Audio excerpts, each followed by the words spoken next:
जी हाँ, आप समझ ही गए होंगे कि हम किस ब्रीदिंग एक्सरसाइज के बारे में बात करने जा रहे हैं। आज हम बात करने जा रहे हैं भस्त्रिका प्राणायाम के बारे में। मात्र एक प्राणायाम, जो लोग बहुत मोटे हैं और वो योग नहीं कर सकते, थोड़ा सा दौड़ नहीं सकते, चल नहीं सकते, आलस्य लगता है बहुत ज़्यादा उनको, तो वो बैठकर इस प्राणायाम के अभ्यास कर लेने से, वो इसको बैठकर अभ्यास कर लेते हैं तो आपको बहुत ज़्यादा दौड़ना या चलना नहीं पड़ेगा। आप इसके अभ्यास करने मात्र से, बैठ के अभ्यास करने मात्र से आपका बढ़ा हुआ फैट कम हो जाएगा। आपका यदि वेट बढ़ गया है, वजन बढ़ गया है, तो वो भी बहुत जल्द ही जो है वेट धीरे धीरे कम होने लगेगा। और यदि आपको श्वसन से संबंधित, सांस से संबंधित कोई प्रॉब्लम है, जैसे आपका बार बार सांस फूलता है, तो भी इस प्राणायाम के अभ्यास से आपका श्वसन से संबंधित, सांस से संबंधित कोई भी रोग बिल्कुल दूर हो जाएगा। जिन लोगों का ब्लड प्रेशर हमेशा लो रहता है या फिर हाई रहता है, उन लोगों के लिए भी यह प्राणायाम बहुत ही फायदेमंद है। इस प्राणायाम के अभ्यास से ब्लड प्रेशर संतुलन में रहता है। वात पित्त कफ तीनों दोषों के निवारण के लिए, तीनों दोष को सामान्य रखने में, संतुलित रखने में यह प्राणायाम का बहुत ही बड़ा योगदान है।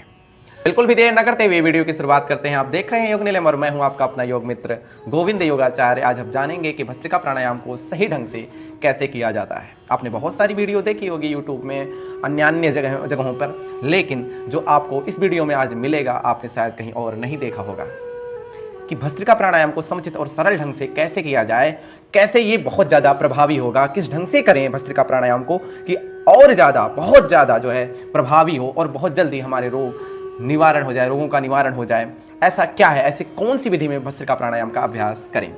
तो चलिए आज हम अभ्यास शुरू करेंगे।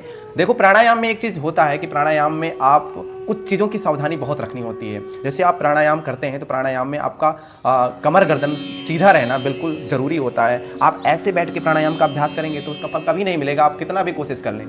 लेकिन आप समुचित ढंग से करते हैं, ध्यान रखते हुए, श्वासों का ध्यान रखते हुए, और एक जो नियम है जो आपको बताने जा रहा हूँ, उस नियम का प्रयोग करके आप समुचित ढंग से अभ्यास करते हैं तो बहुत जल्द ही आपके रोग जो है वो ठीक हो जाएंगे और आप बहुत जल्दी स्वस्थ हो जाएंगे। तो प्राणायाम के नियम में यह है कि आप कमर गर्दन बिल्कुल सीधा रखेंगे, बिल्कुल सीधा, स्ट्रेट, कैसे भी करके। जो लोग वृद्ध हो चुके हैं, जो लोगों का जो है कमर गर्दन सीधा नहीं होता किसी कारण, तो आप दीवार का टेक लेकर ऐसे आप बैठ सकते हैं, लेकिन कमर गर्दन बिल्कुल सीधा। जब कमर गर्दन सीधा नहीं रहेगा तो आपका जो है श्वास का फ्लो सही ढंग से नहीं होगा, बॉडी में सही ढंग से श्वास का फ्लो नहीं चलेगा। इसलिए कमर गर्दन का सीधा रहना बेहद जरूरी है। तो आइए हम अभ्यास करना स्टार्ट करते हैं। सबसे पहले किसी एक आसन पे बैठ जाएंगे, कोई भी एक आसन, सुखासन, वज्रासन, पद्मासन, जिसमें आपको सुख की अनुभूति हो, कोई एक ऐसा आसन लगा लें। सबसे पहले जो हम अभ्यास करेंगे वो बहुत धीरे करेंगे और ऐसे करेंगे, ध्यान देंगे इस तरीके से हाथ को, और हमारा हाथ बहुत ज़्यादा जो है घुटने के बाहर नहीं जाएगा, थोड़ा सा अंदर ही रहना चाहिए। और हम जब हाथ को ऊपर करेंगे तो श्वास को लेंगे, झटके से श्वास को लेंगे,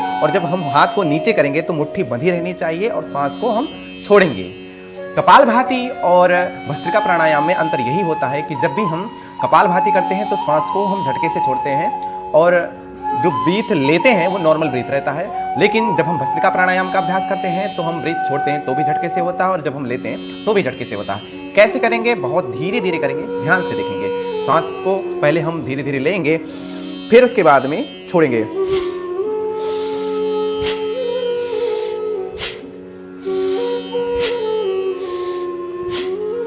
ये हो गया बहुत ही धीरे धीरे सी गति से।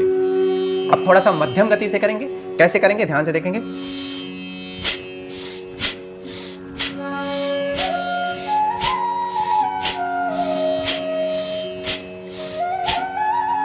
ये हो गया मध्यम गति, और थोड़ा सा स्पीड और बढ़ाएंगे। कैसे करेंगे? ध्यान से इसको भी देखेंगे।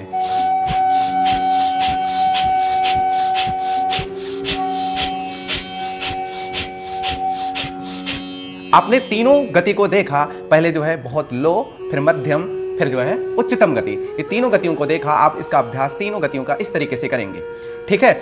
लेकिन जब भी आप अभ्यास करेंगे तो इसके बीच में आपको ऐसा लगेगा कि आपको विश्राम की जरूरत है, तो आप वहां पर विश्राम ले सकते हैं। थोड़ी देर आप रुक के फिर उसके बाद में इसका आप अभ्यास कर सकते हैं। चलिए हमारे साथ में मिलकर आइए सबसे पहले जो सबसे धीरे होती है उसका अभ्यास करें, फिर उसके बाद मध्यम गति से, फिर इसके बाद में उच्चतम गति से। आइए हमारे साथ में लगभग 10 ब्रीथ का अभ्यास करेंगे। जो श्वासों का क्रम रहेगा ध्यान से देखेंगे।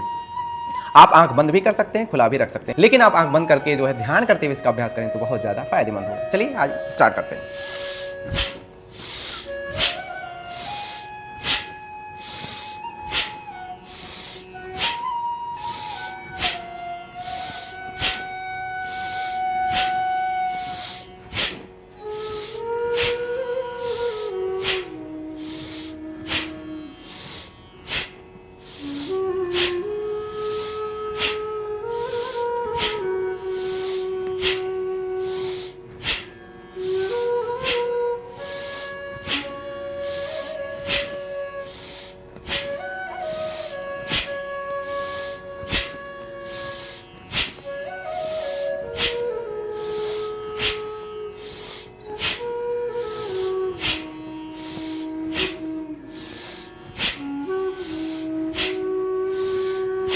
आपको ऐसा कुछ लगे कि थोड़ा सा थकावट सा महसूस हो रहा है तो आप थोड़ा सा रुक के उसके बाद में विश्राम कर लेंगे। 4 ब्रीथ यहाँ पर विश्राम करेंगे, नॉर्मल ब्रीथ करेंगे।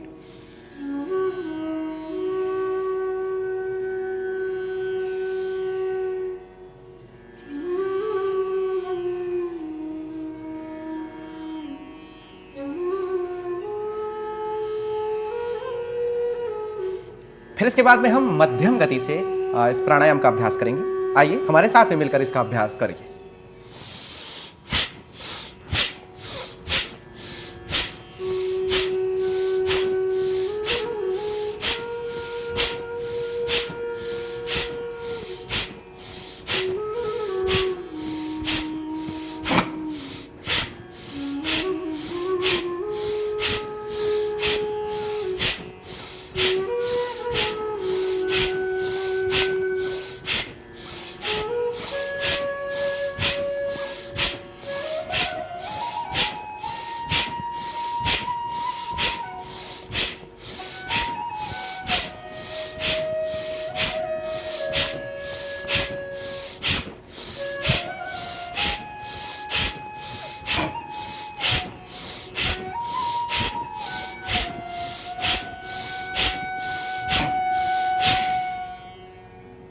फिर इसके बाद में रुकेंगे। जब आपको विश्राम करने की आवश्यकता हो तो वहाँ पर आप रुक लेंगे। लगभग 40 बार इसका अभ्यास करेंगे और अभ्यास करने के बाद यदि आपको बीच में कभी ऐसा लगे कि चक्कर आ रहा है या फिर बहुत ज़्यादा थकावट महसूस हो रही है तो आप यहीं पर रोक कर आप विश्राम कर सकते हैं। फिर 4 ब्रीथ तक आप जो है विश्राम करेंगे।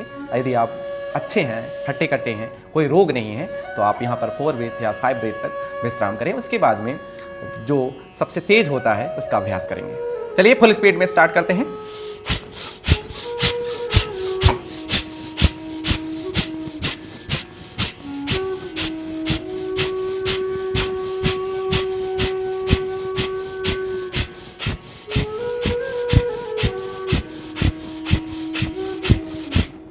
रुकेंगे, 20-20 तक का अभ्यास करेंगे। 20 ब्रीथ का अभ्यास करेंगे, थोड़ी देर रुकेंगे, फिर 20 ब्रीथ का अभ्यास करेंगे, फिर थोड़ी देर रुकेंगे, फिर 20 ब्रीथ का अभ्यास करेंगे।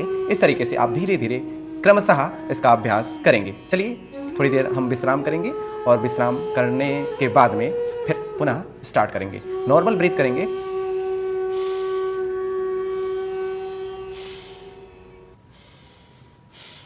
चलिए पुनः स्टार्ट करते हैं।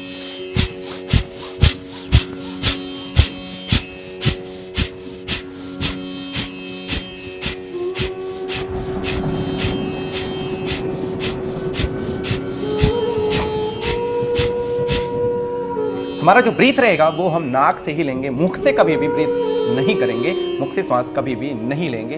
ब्रीथ केवल हम नाक से ही करेंगे। उसके बाद में ये जब आप अभ्यास कर लेते हैं तो आप इन तीनों को क्रमशः एक साथ जोड़ के अभ्यास कर सकते हैं। चाहे आप हाथ उठाएं या ना भी उठाएं, नॉर्मल भी आप बैठकर अभ्यास कर सकते हैं। जब आप हाथ उठाते हैं तो इसमें हाथ की भी एक्सरसाइज हो जाती है और पूरी बॉडी की एक्सरसाइज हो जाती है। लेकिन आप वैसे भी करना चाहते हैं तो दोनों के फल ठीक ही है, सामान्य है। चलिए कैसे होता है, इन तीनों को कंबाइंड करके कैसे हम इसका अभ्यास करते हैं ये भी देख लेते हैं। आइए अभ्यास करते हैं। सबसे पहले धीरे, फिर मध्यम, फिर उच्च गति से तीनों को मिला के कैसे होता है ध्यान से देखेंगे। आंख बंद रखेंगे।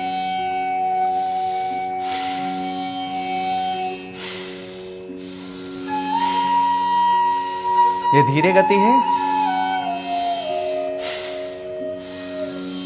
अब मध्यम गति से देखेंगे।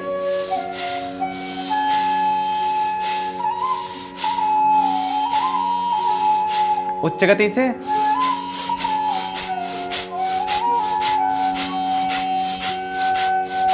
अब ये तीनों को मिलाकर कैसे कंबाइन करके कैसे किया जाता है इसको विशेष ध्यान से देखेंगे। ध्यान से देखेंगे।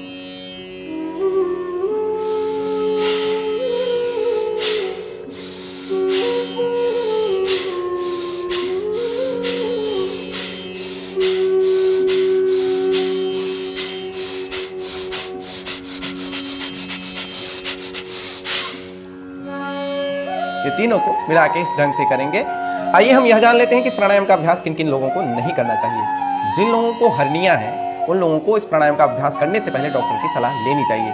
और जिन लोगों को मिर्गी का दौरा पड़ता है उन लोगों को इस प्राणायाम का अभ्यास बिल्कुल नहीं करना चाहिए। जो गर्भवती महिलाएं हैं उनको भी इस प्राणायाम का अभ्यास करने से बचना चाहिए। जिनकी अभी अभी कोई भी किसी प्रकार भी सर्जरी हुई है या फिर किसी प्रकार का ऑपरेशन हुआ है, उन लोगों को भी इस प्राणायाम का अभ्यास करने से बचना चाहिए। आज के लिए बस इतना ही, मिलते हैं किसी नेक्स्ट वीडियो में किसी नेक्स्ट टॉपिक के साथ में। यदि आपको हमारी वीडियो पसंद आई हो तो लाइक और सब्सक्राइब कर दें। यदि आप लाइक करते हैं, सब्सक्राइब करते हैं तो इससे हमारा उत्साह बढ़ता है और हम और भी वीडियो आपके लिए बनाने का प्रयास करते हैं। आपके रोग के लिए, आपके स्वास्थ्य के लिए हम और भी वीडियो बनाने में उत्साहित होते हैं।